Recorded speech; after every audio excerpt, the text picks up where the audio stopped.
What is up everyone, and welcome back to another video. Today we're taking a look at Bitcoin as we haven't done so in a very long time. So let's jump right in. Now, I think the last time we did a video on Bitcoin might have been just after Trump was announced as the next president of the United States of America, or maybe just before. But however, we are obviously talking about it ever since really August, and how that is going to be a major catalyst for the bull run. And of course, I was right. It was the catalyst for the bull run, as soon as that was announced and he won, this is what happened. We spiked from 67,000 to a record-breaking 100,000 USD, which was a phenomenal day. You know, the first ever day we reached $100,000. It's going to go down in the history books, along with the first day Bitcoin reached $10, $100, $1,000, $10,000, and now $100,000. So the next real target is going to be 250,000. After that, it's going to be 1 million, which it will happen one day. Probably not in 2025, but one day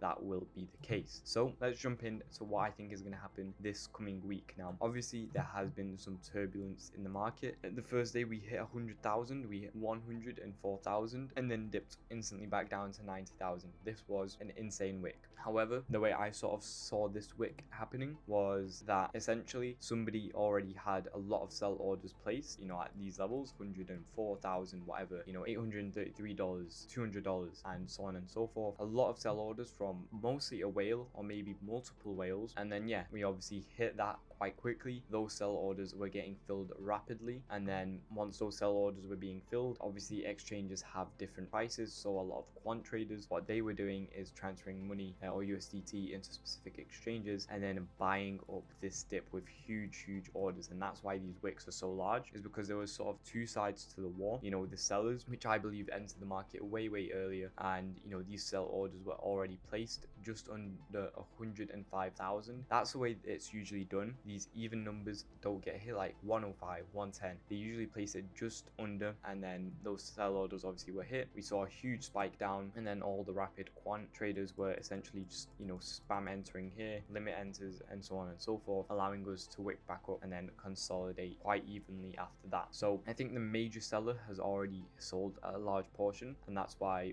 we're now just trending back up. This is a huge resistance level nonetheless. It's 1.618 on the fib. Once we are able to break past, the next target is going to be $114,000, which again is quite a large target. It's 14% away, but with the market cap, you know, I don't know if I can see it here, probably not, but it's going to be, you know, a lot of money to move into Bitcoin. However, it is very possible, obviously now with ETFs and a lot of retail entering the market again. Another key thing we need to obviously look at is the S&P index, which is again at an all-time high. It's at $6,050. All-time high is like at $6,100, so a 1% move away from being at an all-time high, practically there. Again, performing really well. I think the next major catalyst for the entire market across the board is when Trump will actually be put into office. So that's sometime in January, which will probably spark another major rally. I've not been seeing any sort of FOMO, you know, occurring right now, sort of buy the rumor, sell the news. But you know, even before when Trump was elected here, this was the buy the rumor, sell the news sort of pump, and then we got the buy the sell the news dump when, you know, votes started coming in. As soon as he won, that was all obliterated, and we just saw a huge spike. Right now there isn't any sort of buy the rumor, sell the news, at least as I'm aware of. You know, back then we were getting a lot of videos and stuff on Trump winning the election, and how that is good for the crypto market, so that obviously spiked up some buy the rumor, sell the news narrative. However, now there isn't really that sort of push, and instead we're in this bull market trend where bull markets will usually move, you know, with a huge move up, consolidate upwards, another huge move up, consolidate upwards, and so on and so forth. Whereas usual price action is, you know, move up, consolidate, maybe even consolidate down, move up, consolidate down, move up, and like this. So it will be interesting to see how this plays out. Again, targeting 114,000 for the week. I don't know if it's for the week, maybe for the month. If we're able to hit this for 2025, I think that'll be very